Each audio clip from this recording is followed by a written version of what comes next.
Welcome to a very special edition of the Cross Border Interviews live edition via YouTube on Tuesday, June 7th, 2022. And as you see, I am with our guest today, and that is the former Member of Parliament for Prince George Peace River, former Government House Leader, former Government Whip, if I'm not mistaken, Opposition Whip, and then retired, came back, decided to start a party in 2020. The Maverick Party was the interim leader for 2 years, and now I guess I can say he's in his second retirement now. Jay Hill, actually the Honourable Jay Hill. Jay, thank you so much for doing this. It's an honor and a pleasure. Oh, it's a pleasure. It's mine, Chris. So, Jay, I gotta start with the interview off with the exact same question I asked every single politician who's come on this show. Where did your sense of duty to serve come from? Well, I suppose it started at the dinner table with my parents on the farm, and they, even though they weren't actively involved, other than donating at election time to the candidate of their choice, they were always talking politics at the table. And some of my both fondest and amazing experiences at the dinner table was discussions, nay, I say arguments between my maternal grandfather, who was a fellow by the name of Al Dubois, a good French Canadian, and my father, Don Hill.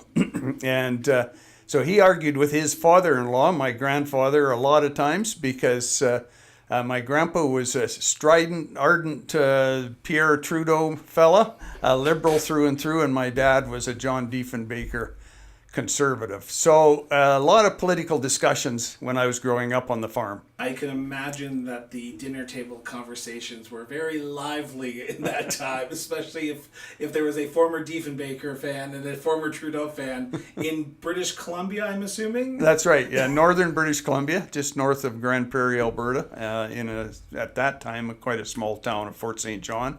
And the farm is still there. One of my younger brothers has it, and right on the banks of the Peace River, beautiful part of the country.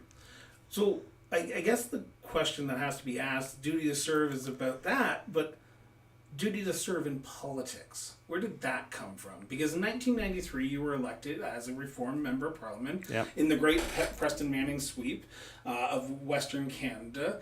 I think, if I remember that election quite well, I think it was about 7:30 Ontario time. The whole election was called because John Chrétien had swept all of Ontario but one seat. Yeah. What made you decide to put your name forward in that election? Well, it was sort of a gradual evolution, I guess, in my political involvement. And how it really came about was that I was farming with my father and one brother. And I guess I just became active in a lot of farm organizations. And myself and another group of small town boys from both North and South Peace, so centered around Fort St. John and Dawson Creek, formed a new political entity to represent grain farmers. And it was called the B.C. Grain Producers Association, and I was the founding vice president, and over a period of a couple of years became the president of that organization. So I was very active on the lobbying side, so on the other side of the table with politicians, more at the provincial level, but also a couple trips to Ottawa, lobbying on behalf of grain farmers going through some very difficult times. So that kind of got me in the door, so to speak. And then I also got involved in things like the B.C. Provincial Seed Fair, where I was the chairman of that organization. It seemed like everything I got involved in, I ended up taking on a leadership role. And so when the Reform Party came along, it wasn't even a Reform Party when I first joined, it was a Reform Association in the mid-'80s. And, how did I first hear about this? Through a magazine called Western Report. That was Ted Byfield's product, and so a group of politically active people with the Progressive Conservative Party federally and the Social Credit Party provincially in British Columbia noticed me, and through association urged me to run when all of a sudden we had that 1988 election thrust upon us. The party was less than a year old. It was formed by Preston Manning and of course in Winnipeg of of 1987. And so the similarities with the last election campaign in the Maverick Party are quite stark. The party was less than a year old. I was 35 years old at the time. I had 3 young children. I was enjoying my life as a farmer. But I felt the call, and I was convinced by some people that I held in high regard to step forward. Of course, in 1988, none of us won, not even Preston. Yeah. And we got wiped out. Until a year later. Oh, yeah. Not even a year later. Yeah, about months. 6 months, 6 months or something. Yeah. The gentleman, I don't recall his name, progressive conservative incumbent that held the riding of Beaver River in central North Alberta, passed away shortly after the election from cancer. And Deborah Gray won the by-election the next spring, and she had to hold the fort for us in Ottawa all by herself for, I guess, close to 5 years, 4.5 years. And just to make sure everyone knows that we did have an interview with Deborah, the Honourable Deb Gray, I think back in, actually a year ago this month. So last year, go back and check it out because it's a highly recommended interview because she is a colorful person and she does not hold anything back in that interview. No, she certainly has that reputation, and it's been hard earned, and she's got the political scars to prove it. Exactly. Before we start talking about the future, because I don't want to stick too much into the past, I want to ask you one last question because I always find this answer so telling about what type of politician you were or will be or are. You are one of few people who have ever stepped foot in the House of Commons and served in the House of Commons as an elected official. Take me through that very first moment when you walked into that room. What task and what feeling did you have when you walked in knowing that the decisions you make, the decisions you put forward are going to affect Canadians across BC, across Canada, and potentially around the world because federal government dictates federal policy as well and international policy. Yeah. All I can say is it's just an incredible moment the first time you walk into the House of Commons. I don't know whether it's the same now that the center block is under remodeling, much needed, by the way, and it's going to cost billions, and that's kind of a sad part, I guess. But I do believe, and I do support any government, including the existing one, their efforts to maintain those buildings. There's so much history there. So the first time that I walked into center block, into the chamber, it's an enormous privilege and a bit of a burden in the sense that it really weighs on you, the responsibility you have to your people back home. And I've always believed, Chris, that setting partisan politics aside, it doesn't matter whether you're in that chamber as a Bloc Québécois, as a NDP, Liberal, Conservative, or now Green Party. I think that the vast majority of people are there for the right reasons. They truly believe in what they're doing. They accept that enormous privilege and responsibility and do their best for their constituents. And certainly that would be the feeling that struck me. And it stayed with me throughout 17 years. Even, years later when I was a cabinet minister, I can remember still walking up that laneway to the House of Commons, to Centre Block, and on occasion just kind of stopping and thinking, oh my God, I'm one of the few Canadians that has that privilege. Now let's turn to the future, and thank you for answering that question. Like I said, I've loved asking that question to politicians, and your response just tells me that you were in it for the right reasons as well. But I want to turn our attention now to the big issue, the big sign that's right behind you right now, and that is the Maverick Party. Mm-hmm. You officially ended your term as interim leader, I think actually last month. And you are now into a semi-second retirement. You're probably still going to be active in politics, but you are no longer the face of the Mavericks. Colin Krieger, the leader, hopefully I'm pronouncing his name right. Yeah, Krieger, yep. Krieger. I want to go back to the beginning. Let's talk about 2020 and why you decided to come out of politics after 10 years of retirement and get involved, because you retired in 2010. You decided to come back in 2020. What was the decision behind that? and starting this new party, the West's only federal, or the Canada's only Western federal party, the Maverick Party. Well, I think, like most things for myself, Chris, it was sort of a slow burn, and actually the first few months that after I started the Maverick Party, I can remember remarking to most of it was via Zoom because we were in the middle of the pandemic, but I can remember remarking to a lot of folks that I admitted that I was a slow learner. I had spent the vast majority of my life, adult life, involved in politics at some level. As I said, I started out in farm politics, graduated to federal politics with the Reform Party, then the Canadian Alliance, then merging the two parties, and then ultimately Conservative Party, and ending in Stephen Harper's cabinet. And I had to come to the realization that what I had been doing and trying my best to do as part of a team wasn't working. And in the sense that the constitution of the country, the way governments are formed in Canada, does not treat Western Canada fairly. It never has, and I had to come to the realization that it never will. And really the tipping point for me, and I think for a lot of Westerners, was the re-election of Justin Trudeau after all the scandals, all of the disastrous management of Canada's affairs. He was re-elected, albeit to a minority, in 2019.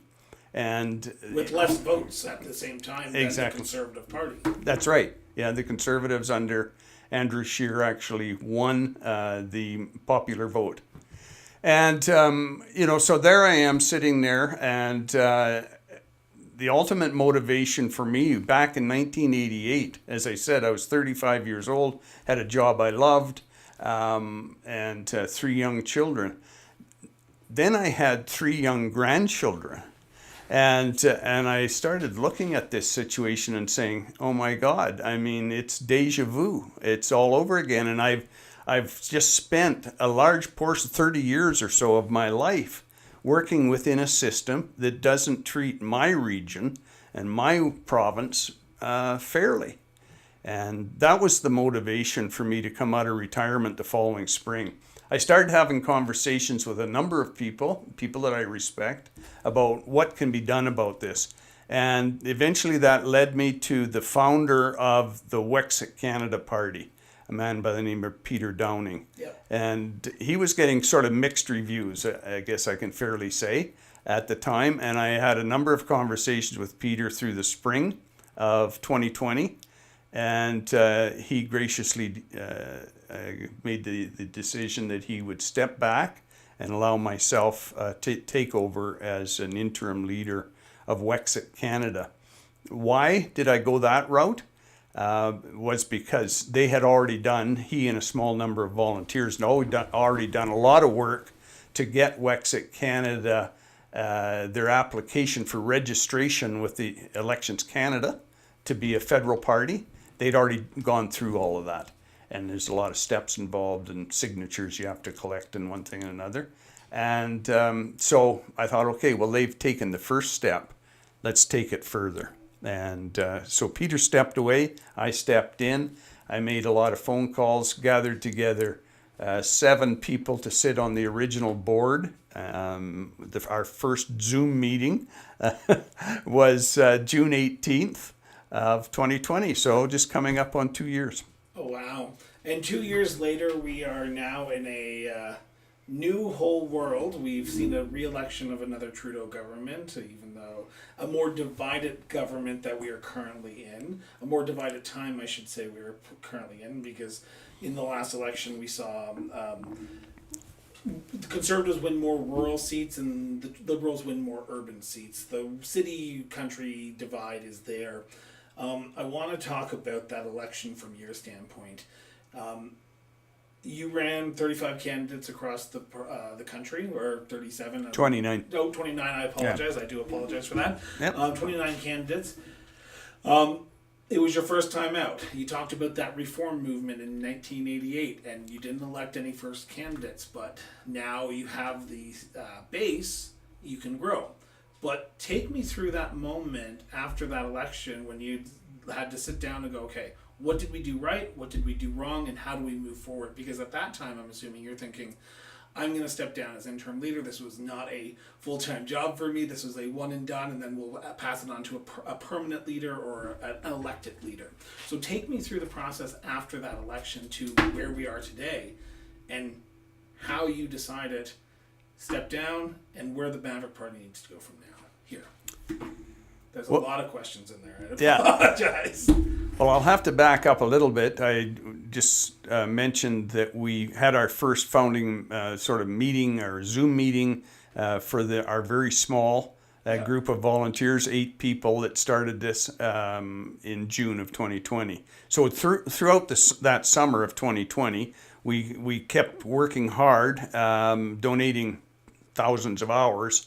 Obviously, the 8 of us, plus everyone else that we could pull into the operation. And we really rebuilt that Wexit Canada party. I mean, the one thing we continue to still have is some of the bruises from, oh, well, you're the separatists. And not unlike, what Preston Manning and the Reform Party was accused of way back in the 80s. We had to dispel that. And so we went through the summer, we completely reworked Wexit Canada to become Maverick, and we launched under that banner, that name, in September of 2020. And we had a lot of controversy around that. I apologize for interrupting. Because I remember that story coming out when the Wexit the party changed their name to the Maverick, because another party who happens to be a Quebec MP at the time, actually he was not a Quebec MP, but the People's Party of Canada, Maxime Bernier, decides to attack you for taking his name Maverick, because he's the true Maverick and you have taken his name and put it onto a party. Did you have to laugh at that? Because absolutely. There's a lot of things about Max that cause a chuckle. Max and I, of course, go way back. I mean, I was his whip for the first Parliament when he fell into some troubles and left some documents at a girlfriend's place and ended up getting chucked out of cabinet over it, and then gradually worked his way back, to his credit. And so then the next Parliament, when I was a full cabinet minister as the government House leader, I sat in cabinet with Max and many others, of course. So our relationship goes back a long way. One of the things that I laughed about was why he would name his party that he started out in retaliation to the Conservative Party of Canada. Was it retaliation to the CPC, do you think, or do you think it was a retaliation to Andrew Scheer? No, I think it was mainly to the party that he'd lost that election, more so than Andrew. I mean, you could debate whether it was Andrew's style of leadership that he rebelled against and went off and started his own party. But what I really chuckled about was his choice of names. When you talk about the Maverick name and us picking that up and using it as the name of our new party, that he would call his party the People's Party when it really should be the Max Bernier Party, because it is a party of one man basically for his own purposes, at least in my opinion. I thought you were going to say you were going to chuckle at the name of the People's Party of Canada. Like, how more close to Chinese People's Party of China can you get there? I apologize. I've interviewed a few PPC candidates, and they're nice people, and like you said, they're all doing it for the right reasons, but that was the one that was the head scratcher for me. I was like, okay, that's kind of weird, but here we are. Yeah. But anyway, so the Maverick Party came about in September, and of course we knew that there could be an early election, and so even though we're scrambling to do the myriad things that you have to do when you're putting together a party. And really,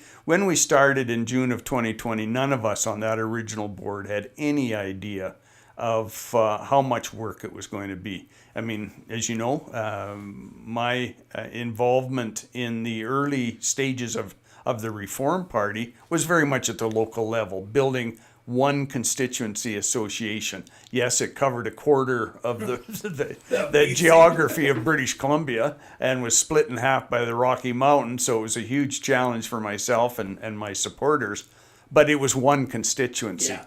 And so now there we were with a very small group of people trying to organize in Western Canada, 4 provinces, and 107 ridings, And so we're scrambling, and the whole time hanging over us is the possibility of a very early election call by Mr. Trudeau. So because in 2020 there was speculation that it could happen like that fall, like a drop of a hat, right? Yeah, because exactly. COVID was happening, and people were okay. We need a mandate and all that, and then he started playing politics. The Conservatives were in the midst of a leadership campaign because the leader, Andrew Scheer, had to step down. Aaron O'Toole had to basically be put off, and Peter MacKay were challenging each other. So politically, it would have been a smart move for him because in the midst of a leadership campaign, why not go to leadership? Why not go to the electorate? But it'd be stupid at the end of the day as well because everyone would hold it against him because that's what Trudeau Sr. did, right, in '79, and look what happened. Yeah. Clark came in. So back to your question. Yeah. Back to your question about, what led up and then what happened after, and I can be honest here, a completely disastrous result for Maverick in that election campaign last fall. And obviously we were incredibly discouraged and disappointed and frustrated by those results. The parallels, Chris, between what I experienced and many others did with reform and everything that we went through with the evolution and the growth and the ultimate success of reform and what Maverick has and is going through are incredible when you really study it. I could probably write a book about it. I hope you do, because then I can autograph it and then you can put it on that shelf with all the other autograph books. But, really, I mean, the reasons for the very poor showing by Maverick and the reasons we could only organize in 29 ridings. First of all, we made a decision as a very small board. I've already said that I think we've fluctuated between a low of a half a dozen and a high of 13 or something. Yeah. And people come and go as their personal lives and things that happen to them personally takes over, and as you would expect with any organization. So we've gone through that evolution. We've gone through that growth as a party and maturity to some extent as a party, although we're a long ways from that, from being mature at this point yet. We're still very much a neophyte, less than 2-year-old political party. But as I said, we had to go through developing our policies, our principles, our mission statement. We developed a twin track mission statement, to try and present to Western Canadians, but to the entire country, that the reason why, the raison d'etre for Maverick Party is that we are tired and we're not going to take it anymore, the ill treatment, the abuse that we suffer from Central and Eastern Canada. And so we laid the groundwork for that. We went into the election campaign. We purposely decided that we were going to structure our candidate selection very tighten that up to the point where we certainly didn't want to have anyone potentially embarrass the party and the other candidates, me as a leader, all the work that we'd done. And we've seen that happen. My number one issue from the time that I stepped out of retirement in June of 2020 was to create and grow credibility for this new entity, this new party. And I kept reinforcing that with everybody that came on board, that if you do even a cursory examination of the history of new parties, whether they're provincial or federal, scattered across the country, not just in the West, you will find that the vast majority of them self-destructed because they destroyed their credibility. They took positions on controversial issues, and they could be myriad, and they got themselves into trouble that they couldn't extract themselves, and to the point where credible Canadians said, I'm not having anything to do with that party or that group. So I'm going to ask a kind of a controversial question here, but I think you're up for it, Jay, because you told me everything's on the record, and we'll chat and we'll figure out how this goes.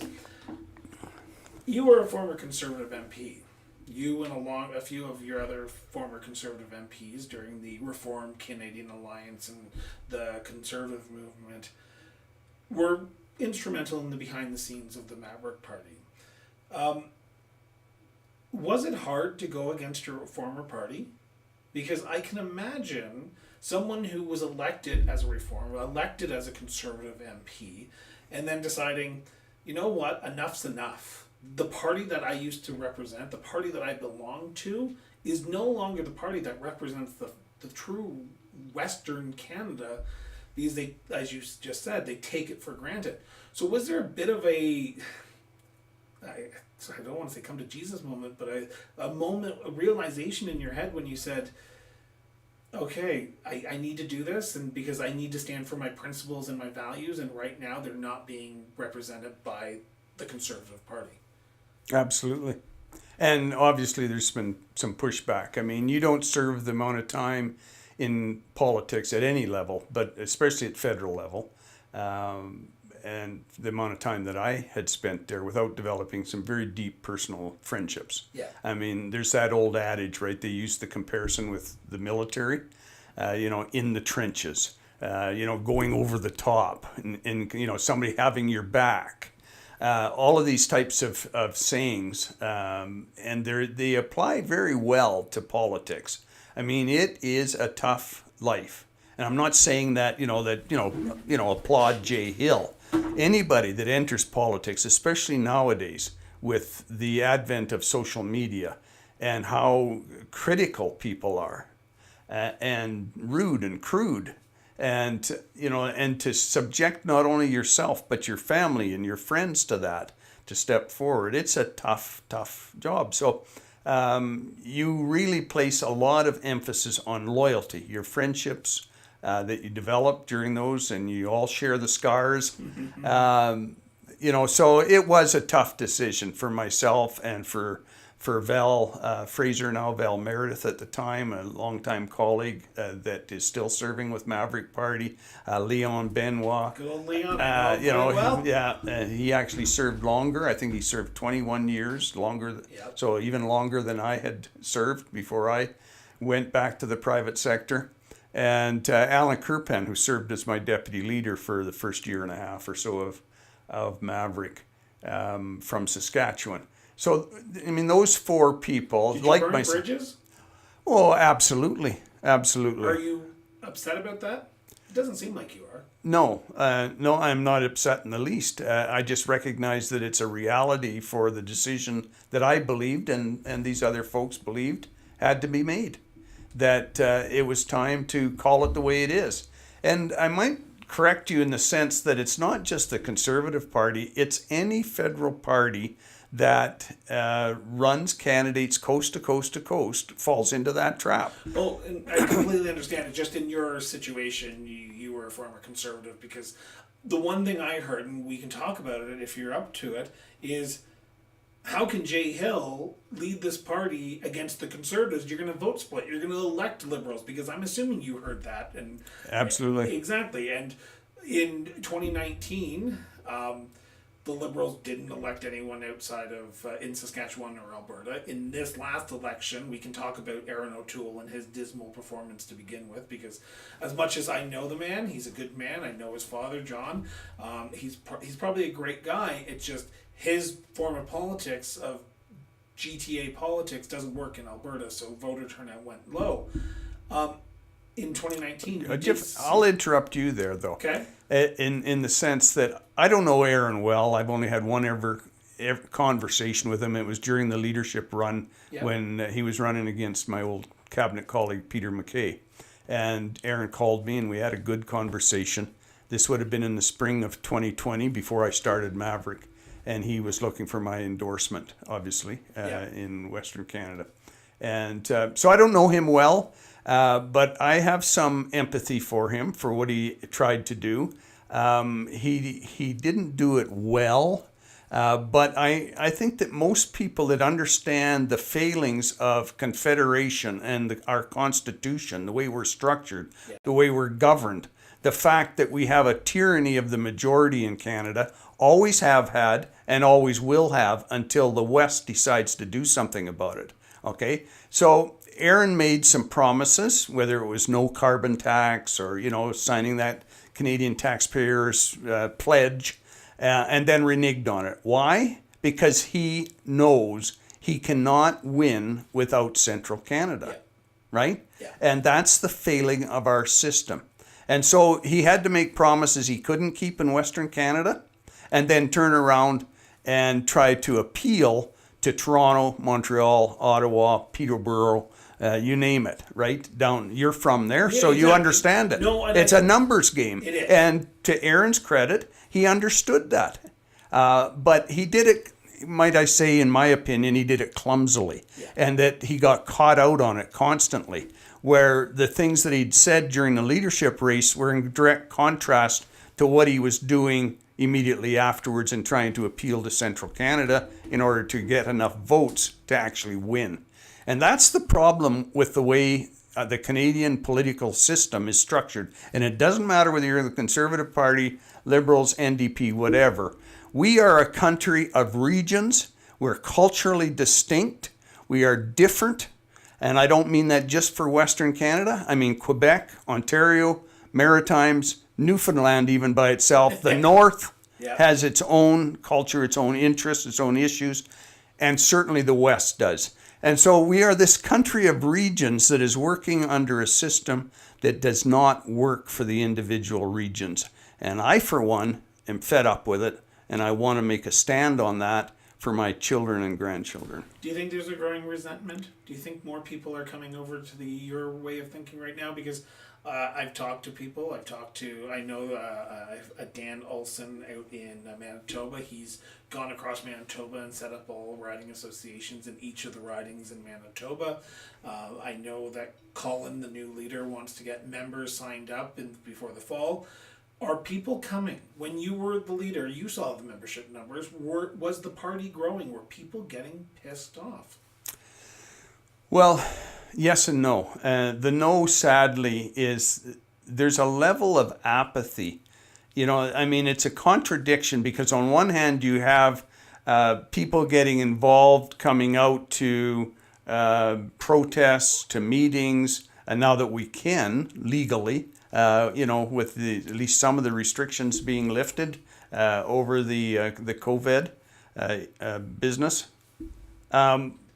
But on the other hand, the apathy, look what happened recently in Ontario. What was that, like less than a week ago? Yeah. And lowest voter turnout in history. I mean, people is it because they are so disillusioned with their choices that they just didn't bother? Was it sort of, at least partially, sort of the after effect of COVID and being locked down, and people just are finding it hard to get geared up again to caring about things, including politics and the effect it might have on their lives? I don't know. It's discouraging for me, and I think for people that are involved in politics at any level, in any party, and certainly trying to start a new party like Maverick. That people are choosing not to be involved. I often hearken back to something that I'm sure was said years and years ago, but that I sort of relate to Preston Manning, because I can remember him saying to me, is that people that choose not to get involved in politics are destined to be governed by those that do. Yeah. And that's a reality in any democratic nation in the world, not just Canada. And so you need the involvement of people. And even though, look at that amazing support that one of the my Maverick colleagues, Tamara Leash, managed to mobilize for that freedom convoy and the demonstration that succeeded it in Ottawa, and the unfortunate outcome. But, millions of dollars, and most of it in like $20 bills, that people just went online and supported that effort. So on one hand, you have that, which would signify that there's something happening under the surface. People are starting to rise up and rebel. I mean, that started out, and rightly so, as a protest against truckers' mandates, right? And then it grew from there. But whether it's people in Alberta that are showing up for these town hall meetings, by different organizations that are advocating, a defense of our freedoms, or whatever it is, there's an undercurrent of something that's happening. Now, how it ends up solidifying, I don't know. I was hoping that we'd get greater support for Maverick, of people that are saying enough. Okay, I love interviews like this because I like to play in sandboxes from time to time, and when you bring up a subject, I like to play in that sandbox. You talked about the Freedom Convoy. If you're willing to chat about that for a few minutes, sure. I want to talk about that. One of the big things that I heard over and over again from conservative politicians, from people out west, is why doesn't Trudeau just meet with the truckers? End it today. Even just listen to them. You don't need to do anything. You just need to listen to them, right? My thinking in the back of my head, and correct me if I'm wrong here, and this is the great thing about you who served in his cabinet, is would Stephen Harper have met with the convoy? Would he have met with Indigenous leaders who were protesting and doing the hunger strike on Parliament Hill? Because I'm looking at it as a political operative here, and just looking at it from a political standpoint and saying, what does Trudeau gain by going out there and meeting with the convoy, right? Because I don't remember Stephen Harper going out and meeting with protesters in Tyendinaga, Mohawk territory when they were shutting down the CN rail to block some of the trains going by. So just talk to me, what benefit would you have seen if Trudeau would have just walked out of his office, sat down with one or two of the leaders of the convoy, and just talked to them? What would the benefit be in that situation? And would Stephen Harper have done it if in your cabinet during your time in office? Well, it's a twofold question. I guess, first of all, let's deal with the past.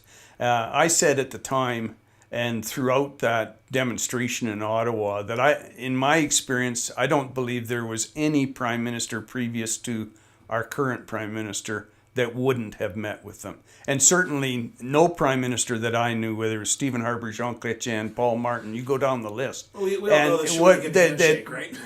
Yeah, but I mean, they were astute enough politicians to recognize that these people had a legitimate beef, all right? And you don't start out a negotiation or a relationship with that group of Canadians. My God, you're the prime minister for the entire country. You're supposed to treat people with some degree of respect, some modicum of respect. Yeah. From the time they started to organize, even before they left Western Canada, he was denigrating them. You know, this terrible fringe in his mind. And why? Because he took it personally. He, being Justin Trudeau, took it personally that these Canadian citizens were actually rebelling. They had the nerve, the gall, to rebel against something that he put in place. In this case, it was a trucker's mandate. You know, and so he tried his best, and he got the entire government operation behind him, obviously, to continue to attack them. When all he had to do was keep his mouth shut as they moved across the country. He didn't have to say anything positive or negative. And then when they came to Ottawa, all he had to do was meet with them. My God, how simple is that? As a politician, all my life... Did you meet with protesters? Yeah. I don't specifically remember. Yeah. But I was just going to say, my bottom line was always that I was willing to meet with anybody, anywhere, anytime. And people always get down on this terrible word, lobbyist. I used to say I like meeting with lobbyists. Why? Because I don't know everything about everything. Hell, most days I don't know anything about anything, and you know, let alone everything. And so if I can get an education, a free education by, you know, having lobbyists come to my office, whether it's in the constituency or in Ottawa, and educating me a little bit about issues that matter to them and why they think the government, whether I'm in opposition or in government, why they think the government's on the wrong path, I think that's positive. Yeah. That's sort of fundamental to democracy in my mind. And yet you have a prime minister that I believe, Chris, I believe this with all my heart and soul, is the most unqualified, unethical individual that has ever held that office, by far. But he still gets elected. Yes. What is that about? In your opinion, because you've been around the block, you saw Stephen Harper have to win votes in downtown Toronto, and that's where Justin Trudeau's core support is downtown Toronto, Montreal, Atlantic Canada, Quebec, and Ontario. What is happening? Why is he getting elected, in your opinion? Well, I Does he think know what to say in downtown Well, Toronto? I think it's like Doug Ford. It's like Stephen Harper when he Stephen and I actually talked about this a few times. Part of is involves some degree of luck, because you're viewed as as a matter of choice against your competitors, right? And obviously, for whatever reason, Andrew Scheer, initially Stephen, and it can be argued that in 2015 it really was just a matter that people had tired of Stephen Harper and the Conservatives. 10 years is usually... Yeah, and that happens, and we all know that happens under our system. And, so setting that aside, what happened in 2019? All of those scandals, including the blackface and the SNC Lavalin scandal, and you run down that shopping list. The all expense trip to the Aga Khan's Island, and, where he actually was found by the ethics commissioner to be having breached the ethics rules. I just find it funny that when the ethics commissioner has to put out report Trudeau number 2 and Trudeau report number 3, I think it's time to start thinking that we need new leadership. Yeah. 1, okay, we all fuck up, pardon my French, we all screw up from time to time. But 2 and 3, okay, something's happening here. And you know what? I'm happy to sit down at Justin Trudeau. I know it's probably not going to happen because I've said some disparaging things. I was, for transparency reason, everyone knows this who's listened to the show, I was a candidate for the Liberal Party in 2015. The moment I got the nomination, the person who was from the party looked at me and said, "You're not going to win. Shut up. Don't talk to us. We're sending your money. Any money that you raise is going to Edmonton because Northern Alberta is not going to elect you." So I was like, okay, thanks. Because I'm a Chrétien Trudeau, Liberal, right? Fiscal policy is my thing. Balance the budget. I'm a happy camper, right? Don't spend more than your means. End of the day. But yeah, that was a bad election. Well, on that fundamental issue, it's interesting, and these are the things that I found, especially in the multitude times that I was the caucus whip, and so you have to interact and negotiate with the other party's whips. Same when I was opposition House Leader, same when I was government House Leader. You're negotiating sometimes multiple times a day with your colleagues in those positions in the other parties. It's interesting you say that, Chris, because we have common ground. The number one reason, not all the only reasons, but the number one reason that I originally ran for the Reform Party was the deficit and debt and my concern for my children's future. The number one reason that I came out of retirement 2 years ago was because of the deficit and the debt and the wanton, crazy spending that continues today, and the mortgaging of my grandchildren's future. That's the number one reason. So on that, you and I are in total agreement. I could not agree more, Jay. And I love these conversations because I'm willing to chat with anyone. We may not agree on exactly 100% of the issues. But if we don't talk to each other, the division in our country is going to be so far gone that we won't even be able to sit at the same table as each other, as we just saw with the Freedom Convoy. We can't even sit at the same table together and have an adult conversation. Well, we'll end up like the Americans, Exactly. Unfortunately. And, I have the great benefit and the privilege of spending time in the States from time to time, and have had for years. And I love the Americans, and I'll freely say that. But they have their problems as well. And one of their problems is exactly where Canada's headed, is that it's becoming, just as you just said, Chris, more and more and more divisive, to where you don't even listen to what the person is saying. They're a Republican. Oh, well, they don't know anything. They're idiots. Yeah. Oh, you're a Democrat. Oh, well, you believe in wokeism, and, you classify people just because they support a certain political party. And that's where we're headed in Canada, with this divisiveness that we've seen really manifest itself to a new degree during the lockdowns and the pandemic. I have friends who were former Conservative staffers when I worked at Queen's Park in Ontario. I have friends from the NDP, and I keep in touch with them on a regular basis because we're friends and we can talk about politics, and at the end of the day, if we disagree, we'll go, well, F you or F that, and we'll go along our day, right? I swear a lot on this show. I apologize. I'm just looking at the time, and we have about 15 minutes left, and I want to get in a few topical issues right now. And unless you have a few extra minutes and you're willing to stay with us for a few minutes, but I'll try and keep. Well, let's see where it goes. I'll see if we. Colin is the new leader of the Maverick Party. What's his next step, in your opinion? What does he have to do to build on what you've already built on for the last 2 years?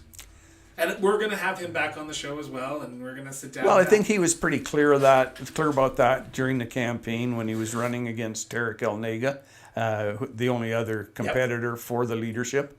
The two of them explained, I thought did a pretty good job of explaining to the members their different approaches to leadership. And Collins, if I can use the term, is a little bit more sort of the old style to get out eyeball to eyeball like you and I tonight. Yep. And have those conversations with people across Western Canada. And he did it during the leadership race. He put on thousands of kilometers on his truck. And, sort of in like my style, which I admit is a bit dated in that sense. I mean, we do live in this modern era of social media and, the fact that you can reach a lot more people with a 2-minute video clip on TikTok of you trying to sing or something than you can with putting a lot of miles on a truck. So, but anyway, Colin is committed to that endeavor. He's obviously believes, and I think he's proven it, that he's got a forte for that face-to-face, having those conversations with people and bringing them on side. So I think that's his focus is going to be building the riding associations, trying to have as many candidates in place as possible. And obviously, in order to have any chance in any riding, you have to look at the demographics, you have to look at how they voted in the past. We're going to appeal more to small C conservatives, libertarians. When I say we, I mean Maverick, than we will to people that believe in socialism. Yeah. So, you got to balance that out where you're going to have your best chance and try to build your strongest associations and your strongest support in those ridings, and then get a good, strong candidate that people in that riding can relate to, which is, I think, a problem that the Conservatives certainly have had in the past. As the Jason Kenney did a pretty good job, and that's why eventually Stephen Harper, or at least partially why Stephen Harper eventually won that majority in 2011, was getting into the ethnic communities, convincing them quite rightly that when it comes to small C conservative principles, whether it's balanced budgets, whether it's lower taxation, whether it's support for small business or whatever it is, they can relate to that. The ethnic communities can, the same as, people that have been here for generations.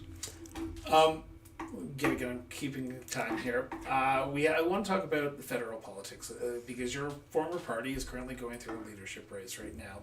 The two front runners, and I say that kindly because we don't know where the numbers are coming. We saw how many memberships Pierre Poilievre and John Charest saying that he has a path to win, and Patrick Brown being Patrick Brown and doing what Patrick Brown does best is I don't know what.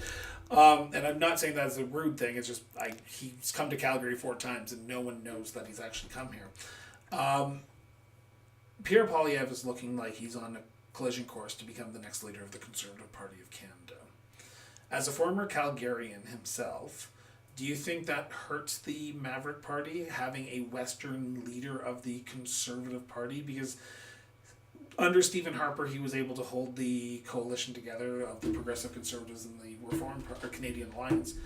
Do you think that Pierre can bring that coalition back and potentially not even need a Maverick Party? Or do you think there will be a Maverick Party needed no matter what going forward? Yes, Maverick will be needed because at some point in time, no matter who wins the CPC leadership race, Westerners are going to come to the realization, belatedly, the slow learners, just like Jay Hill, are going to come to the realization that there is no federal political party, the CPC under Pierre Poilievre, or anyone else, that is going to solve the constitutional problems we have in Canada. And so he's going to have to appeal and eventually capitulate to the wishes of Toronto and Montreal to the detriment of the West. It's a fact. And no one can do other than that. I had someone on the show recently, Sarah Biggs. She used to work for the Conservative Party of Canada in Quebec, and she's now out here.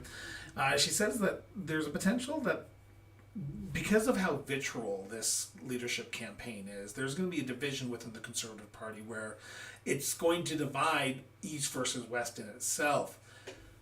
Do you see that happening with what's happening in that leadership race now? Because it is the most toxic I've seen. Even like Peter MacKay and Aaron O'Toole, it wasn't that bad. Andrew Scheer and Maxime Bernier wasn't that bad as well. I've never seen more attacks from the two leading contenders than I have in this campaign. Yeah. Well, I mean, when you resort to attacking a colleague like Mr. Charest and saying, he's a liberal, and worse than that, as Pierre has done, I think that there is long-term damage to the party, because you're going to see people aligning, and they are, obviously, behind individual candidates. And so for someone that might end up being the party's leader to be attacking the guy you're supporting in such, as you say, a toxic way, it's got to, I mean, leadership campaigns are terrible for party unity to begin with, even when you're respectful of one another, and you're just putting forward different ideas of where you would take the party versus someone else. Like our two candidates did. They conducted a campaign. They were very respectful of each other, and they recognized that the way Tarek would lead Maverick Party would be dramatically different, probably, from the way that Colin would choose to do it. Doesn't mean that either of them are wrong or that they're not Mavericks, or they're, oh my God, they're a liberal. Well, no, they're just people with different ideas. I think that's what you want in a leadership race. So yes, I do believe that it's the Conservative Party of Canada, no matter who wins, who comes out of this victorious, is going to be in bad shape. And I think that there's going to be a tremendous amount of ill feelings at the membership level all across the country, no matter who wins. I think their system lends itself to that, this goofiness, where the equality of ridings, which was a Peter MacKay insistence when we put together the two parties, when the two parties merged, that was the deal breaker for Peter MacKay. And ironically, he lost under that system, where, as long as you have more than 100 members in a riding in rural Quebec, you get the same weight to decide the next leader of the Conservative Party as a riding in downtown Calgary where you might have 1,000 or 5,000 members. And whereas Maverick Party, when we put together our leadership race, we reverted back to the old reform principle. One member, one vote. Doesn't matter if you're in Tuktoyaktuk or Winnipeg or Vancouver, your vote counts the same. Yeah. One person, one vote. Yeah. And so we don't know, despite the fact that it appears as though Pierre Poilievre has sold hundreds of thousands of memberships. We don't know that he's going to win. But if 100,000 of them come from Calgary Skyview, and that has the same bearing of 100 points for someone who has sold 100 votes in Hull, Ulmer in Quebec. Exactly. It all depends. Exactly. It completely negates one another. Last question for you, Jay, before we do our wrap up, and that is turning provincially here. We have seen your former colleague, Jason Kenney, has resigned as Premier of Alberta and leader of the United Conservative Party after 2 years of sluggish political polls. He was going up and down, but the membership has voted him out.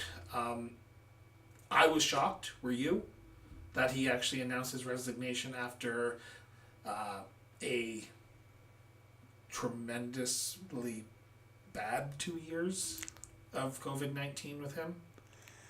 I wasn't shocked, no.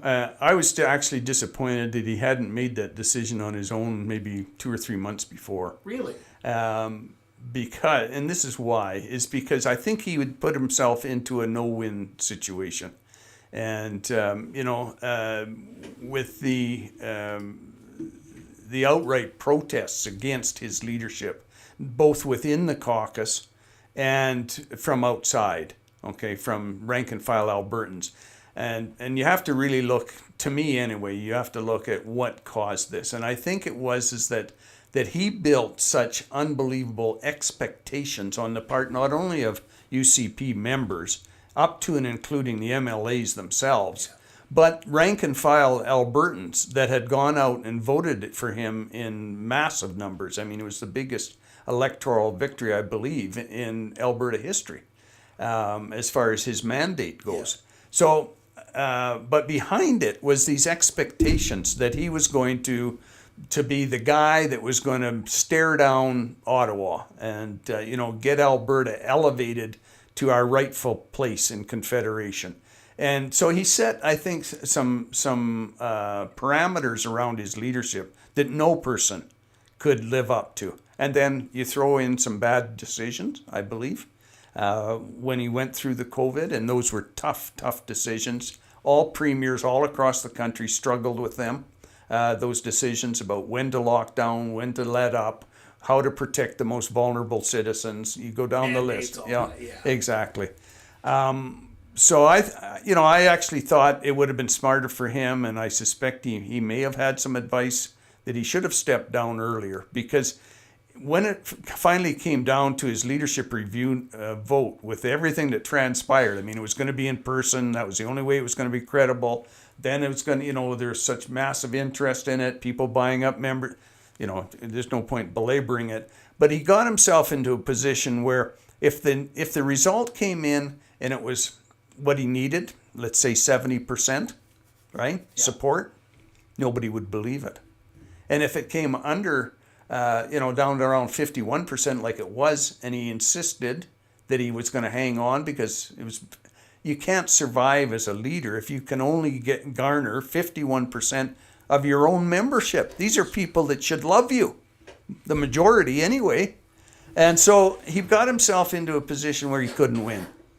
And I think that's why, in my opinion, he should have come to that realization back in February or something, and taking a walk in the snow. Exactly. Yeah, to use an old phrase.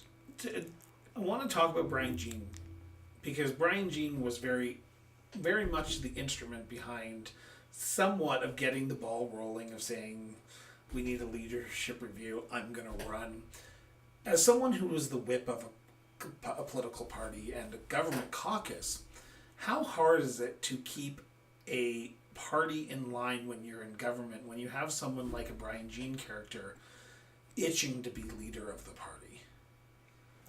Well, it's very difficult. I pride myself on the fact that in all the times, first of all, there's nobody that has served in Parliament that has been whipped more often than Jay Hill. I was the whip of the parties that I was associated with for 4 times, both in opposition and in government. So the whip is not just the disciplinarian. The whip, the big challenge for the whip is to try and work with the leader, very closely with the leader, and to have the level of morale and the sense of a team that a group of MPs or MLAs needs.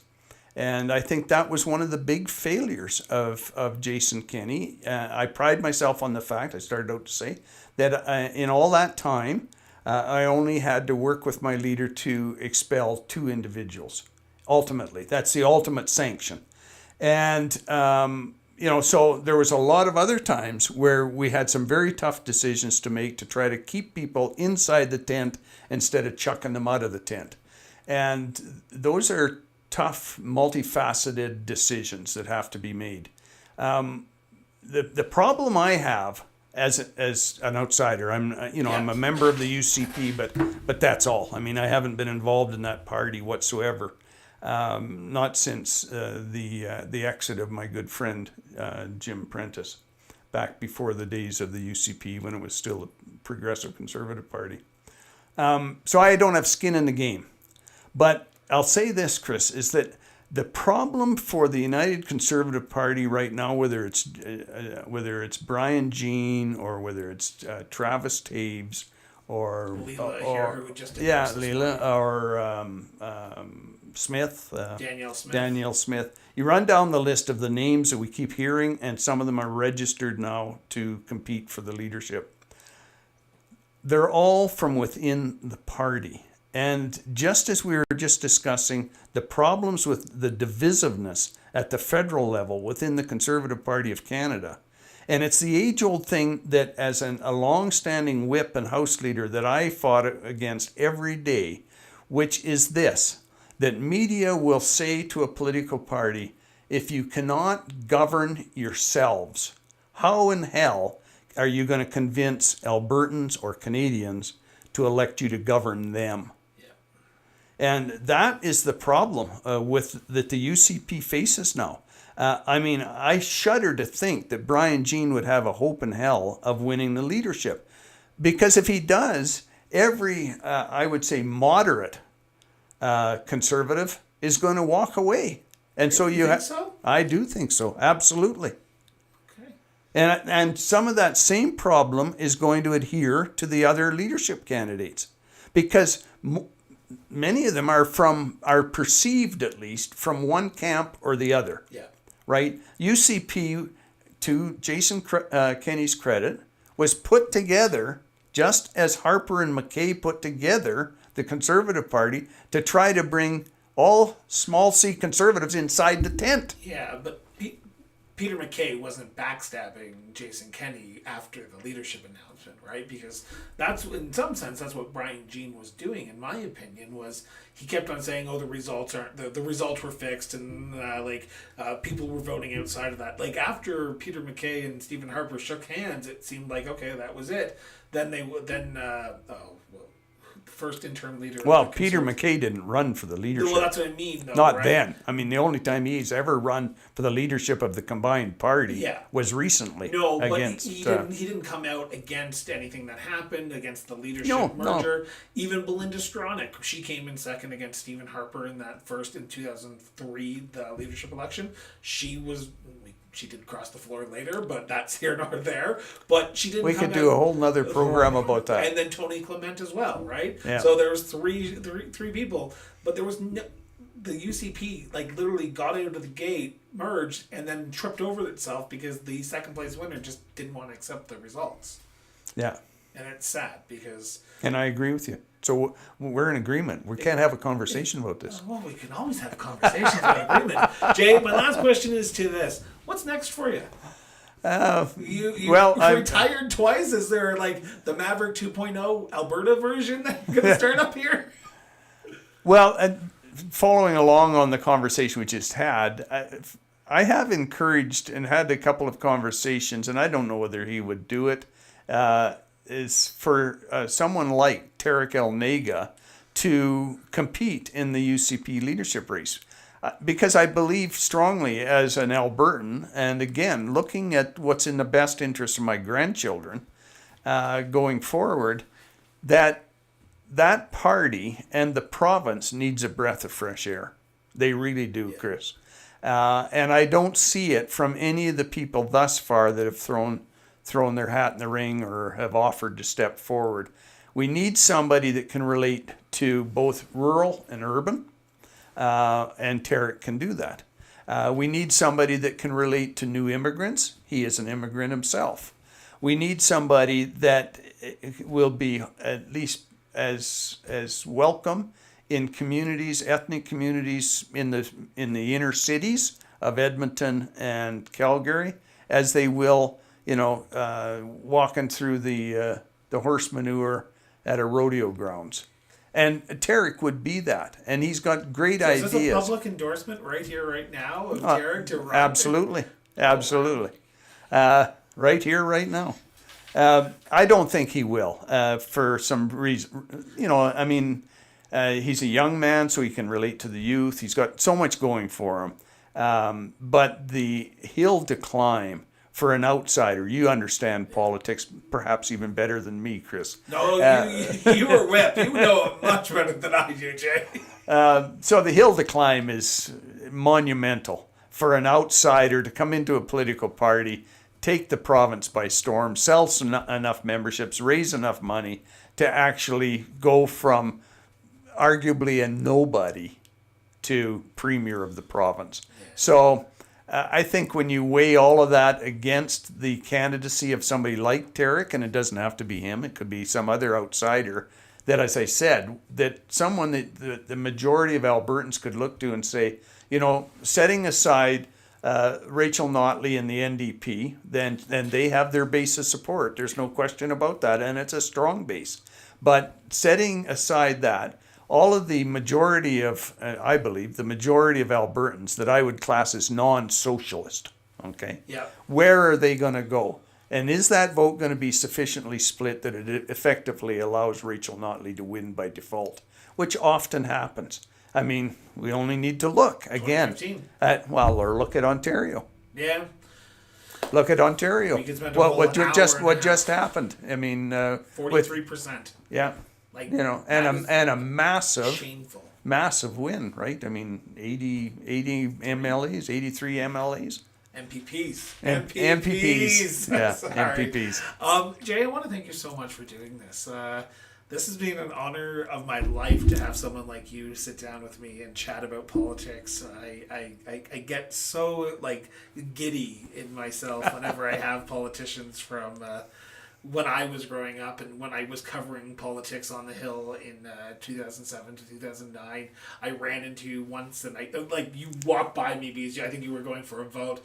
And I just can't believe that I'm sitting down with you right now in my house, just in Calgary, Alberta to boot, and just having a conversation with you. So thank you so much. Oh, it's been my pleasure and privilege to sit down with you, Chris. And just let me thank you, too, for the interest that you took. All your life, basically. Obviously, I just need to look around this room. All your life in politics. I so wish that more Canadians, and I mean that from coast to coast, not just Western Canadians, took that kind of interest in politics, because I really do, just to repeat again what Preston told me years ago, which is that those that choose not to become involved in politics are destined to be governed by those that do. So thank you for your interest, and thank you for asking me on your show. No worries. And I will leave on this note, because I'm probably not a fan of yours, or you're not a fan of his, but I had former Senator Mike Duffy on the show, the very first interview after he resigned or retired as a senator, and he said that, I just want to make sure I get this right here, he said, politics is everything. Politics is your day-to-day life. The decisions you make politically, whether it be who you elect, who you want to represent you, are what's going to affect your life. If you go to a sports game, you leave the sports game afterwards and it doesn't affect you that much. It might affect you, you're pissed off that your team lost, or you're happy your team won, but politics, and this is why I've loved politics all my life, the people who we elect are the people that we need to hold accountable. And I know I'm an independent show and I'm small and independent and all by myself here, but when I get to sit down and have a conversation, I find that I learned something, and I hope my listeners do too. So thank you for sitting down and doing this, and thank you for everyone who's tuned in tonight. It's been greatly appreciated. We've had about 450 listeners audio version wise tuned into this. We've had about 15. Our video is not the best, so subscribe to YouTube if you haven't already. But thank you so much for everyone for tuning in and listening to tonight's conversation. The audio version will be released in about 2 weeks. We're just going to put in some commercial breaks in that for the audio version. That's going to be on the actual podcast. But thank you everyone for tuning in. Have yourself an excellent rest of your day. And remember, everyone, go have a conversation with somebody. I know we like to hide behind our phones and keyboards, but go have a conversation with somebody, because it does make our democracy better, our society better, and it just makes us as a people better. So with that, have yourself an excellent day. And remember, guys, keep talking.